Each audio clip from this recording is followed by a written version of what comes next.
Puji Tuhan, saudaraku yang dikasihi oleh Tuhan. Saya sangat senang saudara bisa berkesempatan untuk menyaksikan pembahasan topik kebenaran firman Tuhan pada saat ini, yaitu Yesus Kristus satu-satunya jalan keselamatan. Sebelum kita membahas lebih dalam, saya mengajak kita untuk membaca satu kebenaran firman Tuhan yang menjadi dasar dari topik ini, yaitu di dalam Yohanes pasal 14 ayat 6. Kata Yesus kepadanya, "Akulah jalan dan kebenaran dan hidup. Tidak ada seorang pun yang datang kepada Bapa kalau tidak melalui Aku."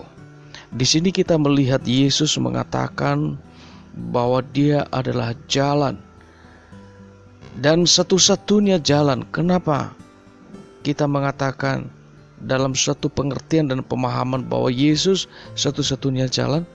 Karena Yesus mengatakan, tidak ada seorang pun yang datang kepada Bapa kalau tidak melalui Aku.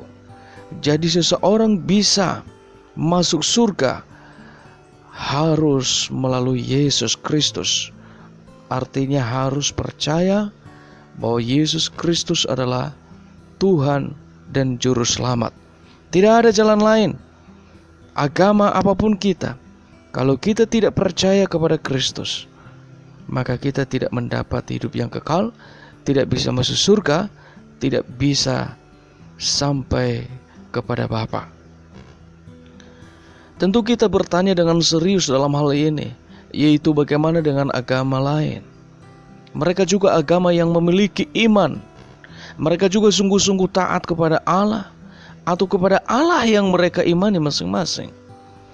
Apakah mereka tidak masuk surga karena tidak percaya kepada Yesus Kristus sebagai Tuhan dan Juru Selamat, seperti orang Kristen pada umumnya? Bagaimana dengan kesungguhan mereka? Bagaimana dengan ketaatan mereka, kesetiaan mereka dalam agama mereka masing-masing? Saudara yang dikasihi oleh Tuhan, saya mengajak kita untuk harus memahami satu hal, yaitu sebagai sesama manusia, tidak boleh menghakimi agama lain atau memvonis yang lain apakah masuk surga atau tidak. Tetapi mari kita melihat apa kata firman Tuhan terhadap mereka yang tidak percaya kepada Yesus Kristus. Di dalam Roma 10 ayat 2, sebab aku dapat memberi kesaksian tentang mereka, bahwa mereka sungguh-sungguh giat untuk Allah, tetapi tanpa pengertian yang benar. Yang menjadi pertanyaan adalah, apa pengertian yang benar? Sebab kalaupun seseorang itu memiliki agama dan sungguh-sungguh di dalam agama itu, tetapi tanpa pengertian yang benar, tidak ada artinya. Saudara yang dikasihi oleh Tuhan, salah satu contoh seperti Paulus. Sebelum dia percaya, dia adalah orang Farisi yang sangat taat. Dia adalah orang yang sungguh-sungguh dalam agamanya. Tetapi ketika dia sudah percaya kepada Yesus Kristus, kita melihat kesaksiannya di dalam Filipi pasal 3 ayat 6-8 tentang kegiatan aku menganiaya jemaat, tentang kebenaran dalam mentaati hukum Taurat, aku tidak bercacat. Kita melihat Paulus seorang yang sangat taat dalam mentaati hukum Taurat, taat terhadap agamanya. Dia mengatakan dia tidak cacat. Jadi dalam arti dia melakukan semua hukum-hukum itu sepenuhnya. Tetapi di dalam ayat yang ke-7 kita melihat, tetapi apa yang dahulu merupakan keuntungan bagiku, sekarang kuanggap rugi karena Kristus. Apa yang dia anggap keuntungan? Yaitu usaha-usahanya di dalam mentaati ajaran agama itu. Itu yang menjadi keuntungan baginya. Semangatnya, antusiasnya di dalam mentaati agama itu dengan sungguh-sungguh, dengan giat. Lalu dia mengatakan, itu semuanya kuanggap rugi. Kenapa saudara? Di dalam ayat yang ke-8, Malahan segala sesuatu kuanggap rugi karena pengenalan akan Kristus Yesus, Tuhanku, lebih mulia daripada semuanya. Oleh karena dialah aku telah melepaskan semuanya itu dan menganggapnya sampah, supaya aku memperoleh Kristus.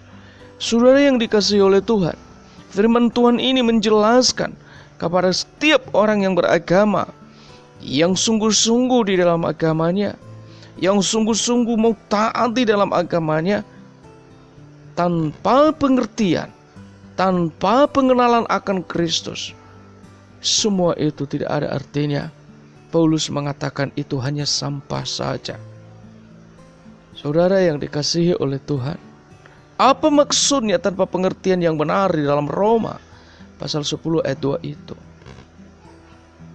Sebab aku dapat memberi kesaksian tentang mereka, bahwa mereka sungguh-sungguh giat untuk Allah, tetapi tanpa pengertian yang benar. Pengertian yang benar yang dimaksud adalah tentang siapakah Yesus. Zakheus sebagai kepala pemungut cukai pernah naik pohon untuk melihat seperti apakah Yesus. Kita bisa melihat ceritanya di dalam Lukas pasal 19 ayat 1 sampai 10. Zakheus adalah seseorang yang belum mengerti, belum mengenal, belum percaya kepada Yesus. Dia tidak tahu bagaimana dia percaya. Dia tidak mengerti bagaimana dia percaya. Tetapi saudara, ketika dia bertemu kepada Yesus Kristus, dia mengenal Yesus, dia mengerti Yesus, maka dari situ dia mau bertobat dan dia sungguh-sungguh percaya kepada Yesus. Dan Yesus mengatakan bahwa di situ terjadi keselamatan. Begitu juga dengan Petrus, pernah sujud ketakutan di hadapan Yesus setelah tahu siapakah Yesus sebenarnya. Karena Petrus belum tahu awal-awalnya Yesus itu siapa sebenarnya, yang bersama-sama dengan dia ya menjala ikan. Dan di situ kita melihat ketika Petrus tahu siapa Yesus sebenarnya, bahwa Yesus itu adalah Tuhan, maka Petrus ketakutan karena dia tahu bahwa Yesus Kristus ini bukan hanya manusia biasa saja, tetapi dia adalah Tuhan, dia adalah Allah. Petrus takut karena dia adalah manusia yang berdosa, dan dia sujud, dia ketakutan. Kita bisa membaca di dalam Lukas pasal 5 ayat 1 sampai 11. Saudara yang dikasihi oleh Tuhan, Thomas pernah memberikan pengakuannya bahwa Yesus Kristus itu adalah Tuhan dan Allah. Dalam Yohanes 20 ayat 28.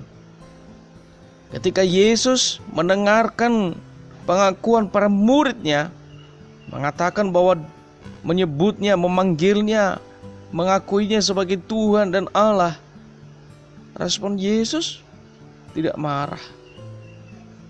Lalu apa kata Yesus? Kamu menyebut aku guru dan Tuhan, dan katamu itu tepat, sebab memang akulah guru dan Tuhan. Di dalam Yohanes pasal 13 ayat 13. Saudara yang dikasihi oleh Tuhan, pengertian iman yang benar tentang Yesus adalah manusia, Yesus adalah Tuhan atau Allah, Yesus satu-satunya juru selamat manusia. Di dalam Kisah Rasul pasal 4 ayat 12. Dan keselamatan tidak ada di dalam siapapun juga selain di dalam Dia.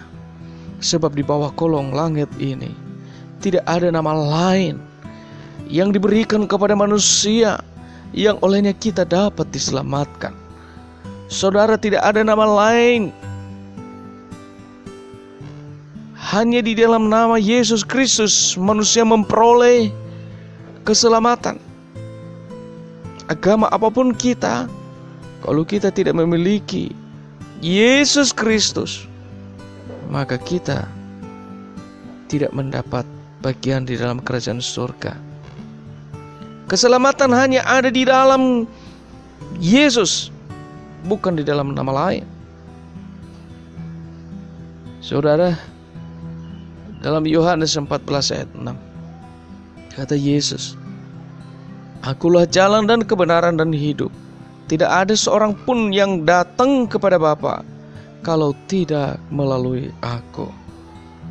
Biarlah kita percaya bahwa Yesus Kristus itu adalah Tuhan dan Juru Selamat, dan kita memperoleh kehidupan yang kekal. Tuhan Yesus memberkati saudara. Amin.